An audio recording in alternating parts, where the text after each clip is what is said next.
শ্রম দিয়ে যান। এই হচ্ছে আমাদের ডক্টর আব্দুল মঈন খান। আপনারা দীর্ঘ সময় ওনার জন্য অপেক্ষা করেছেন। উনি আপনাদের সামনে মূল্যবান বক্তব্য রাখবেন।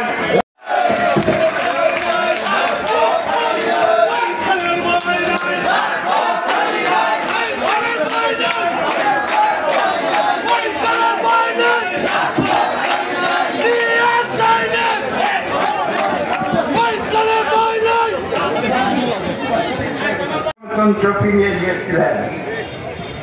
পরবর্তীতে আপনারা দেখেছেন দেশনেত্রী বেগম খালেদা জিয়া 8 বছর রাজপথে থেকে তিনি বাংলাদেশ থেকে সামরিক শাসন দূর করে এদেশে পার্লামেন্টারি গণতন্ত্র ফিরিয়ে দিয়েছিলেন।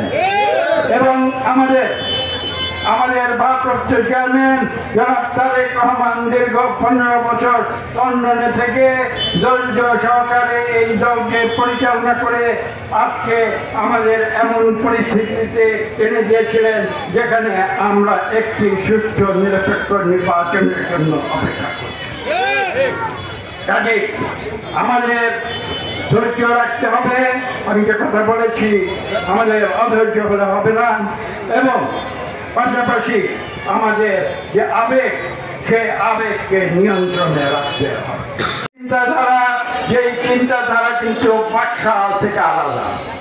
বাকশাল যেমন সবাইকে বাধ্য করে একজনের ইচ্ছায়, বাংলাদেশের 18 কোটি মানুষের ইচ্ছাকে জোরপূর্বক তারা বাধ্য করে থাকে, গণতন্ত্র কিন্তু সেই ধরনের কোন ধারণায় বিশ্বাসী নয়।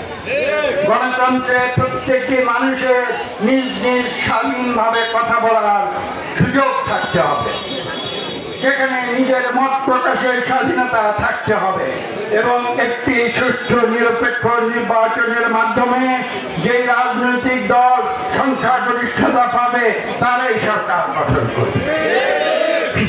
কাজে আমরা মুখে গণতন্ত্রের কথা বলবো, কিন্তু বাস্তবে অন্য পন্থা অনুসরণ করব, সেটা কিন্তু বাংলাদেশের জন্য কল্যাণজনক হতে পারে না।